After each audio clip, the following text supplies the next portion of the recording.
Hey Facebook fans, life just got more interesting in Paducah. Get ready to watch Paducah girl McKynleigh Abraham hit the big time. It's Tiffany Smith here, and we are hanging out with the contenders from Oxygen's so new competition series, the Glee Project.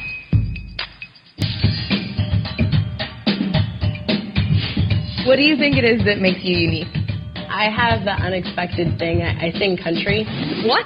Yeah. I know. Can we hear a little something? Let's do it. You remind me of a sweet summer's breeze, childhood on the beach.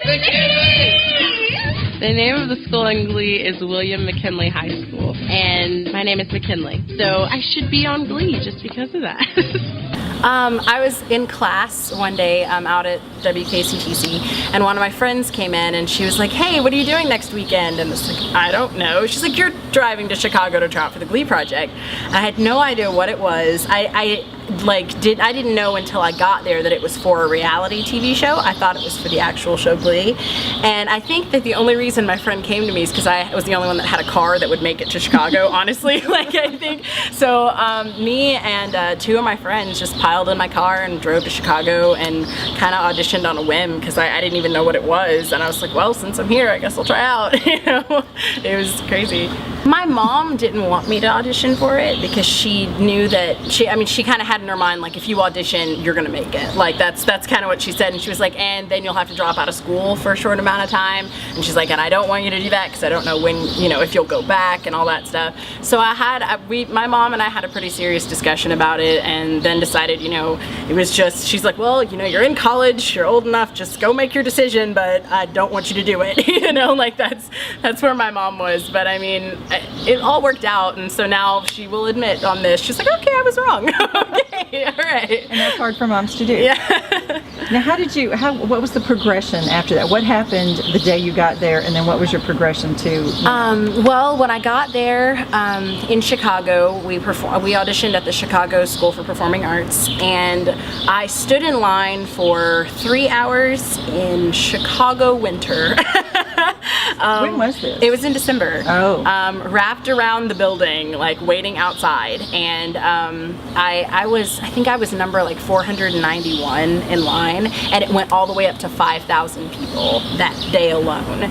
And so I know, like, when I went in, I was there all day, and my first audition was a group audition with some other people. We each sang a little excerpt of a song, and then they sent us to, like, they narrowed it down and they sent me to sing for the casting director.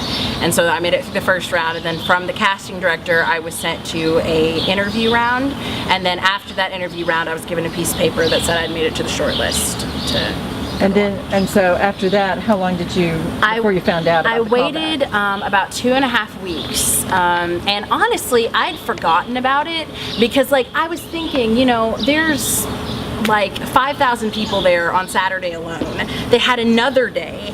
They had 2 audition days in Dallas. They had a MySpace audition. I'm like, there's no way I'm gonna make it, so I just was like, okay, this is just something that was fun, whatever. And then I checked my email one day and I was like, what is this? This is an email from the Glee Project. And so then I clicked it, and it said that they had picked 80 people out of 40,000 that had auditioned, and that they were flying me to California. And a funny thing is, my friend Robert Sharkey, who's done stuff around here, he actually made it to California as well. Really? Yeah, he auditioned with me, and he made it to the top 80 out of 40,000 people. It was crazy. Like, he didn't make it through the first cut, but he definitely made it the top 80 out of 40,000 people. And I thought that was crazy. 2 people from here. Yeah, that's. So the story it just got even better. I didn't know that. Yeah. Wow. I was in Long Beach for a week for callbacks, and then I came back home and I was here for a week and a half.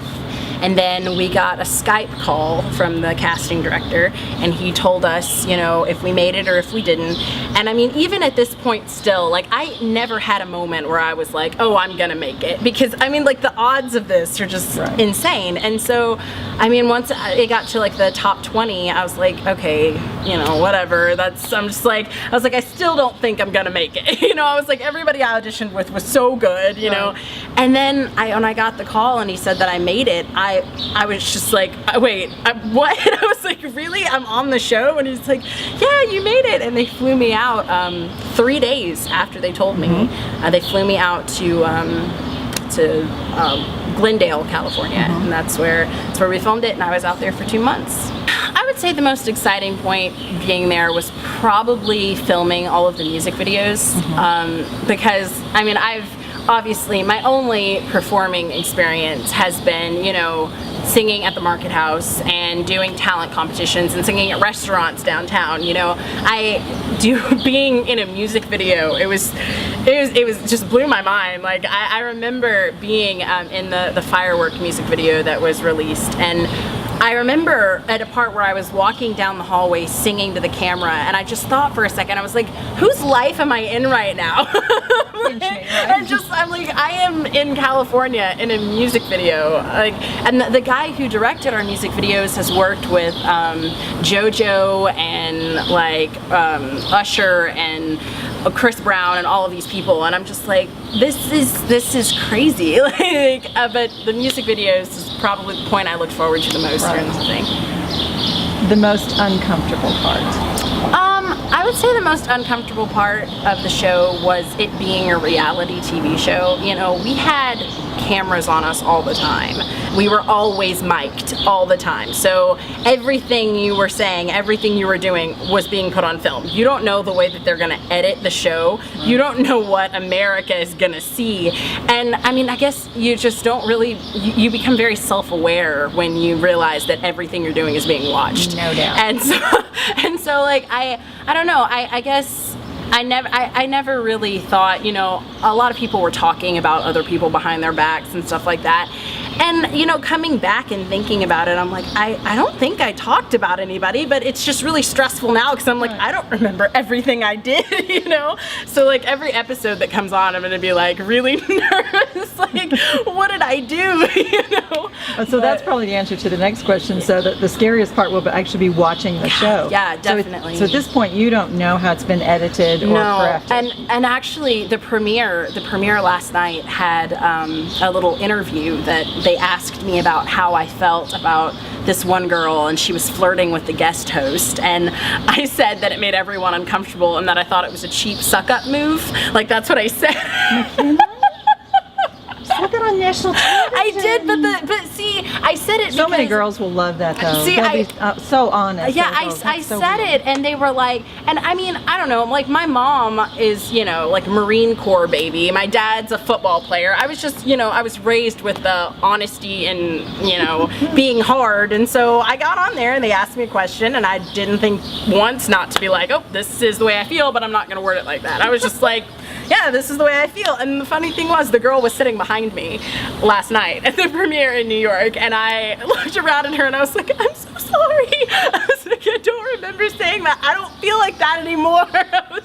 It was. So you guys were in New York last night? Yes, last night. So you just got in today? Yeah, I just got back today. Your mom had told me you were coming in, but I thought it was yesterday. No, so you just got in today. Yeah, I just came So where in did you see the premiere last night? In New York? We were at a restaurant called Rockography, and they had rented out the whole place for the premiere party, and it was really cool. Wow. Yeah. so what was the interaction with everybody? I guess the guy who got knocked off was there. Yeah.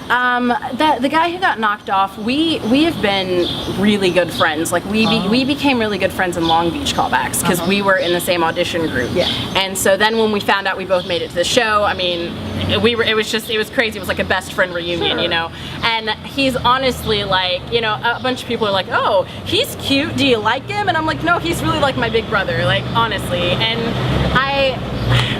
it was difficult seeing him have to go again. Right. It was kind of like reliving the whole thing, and it was awful. But I mean, he's had time to get over it. It wasn't as bad as it was initially, but it was definitely like reliving it for everybody.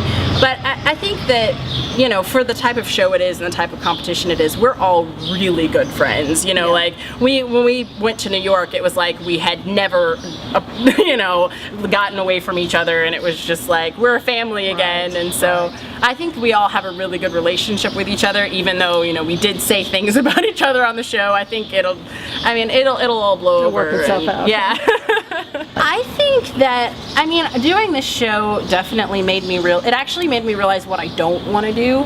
I don't want to do anything in front of a camera. Like, I get nothing out of performing in front of a camera. I don't want to be, you know, a TV person or a movie person. You know, it's just, it's something that, I mean, like, obviously, you know, I would do it, you know, but it's not something that I want to aspire to do, you know. It's just, I love performing either way, and, you know, I would obviously, you know, love to win this competition. It's just, it's not my top thing, you know. And I love... You're about the music. Yeah, I love performing in front of people and the audience participation that I get more than the camera. Yeah. So, as far as, like, you know, being out and people knowing who I am and stuff, it's really just crazy, honestly. Like, it hasn't really clicked, like, okay, they know me because I'm on a show.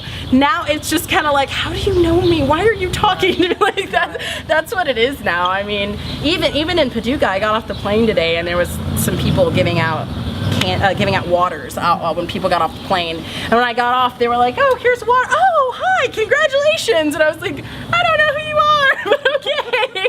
Like, it's just, I mean, it's just surreal. I mean, I love it. I really do. And being in New York kind of made me just want to stay and jump on Broadway or something, because that's my aspiration. That's what I want to do. So. Well, I think people are going to know who you are, my dear. Yeah.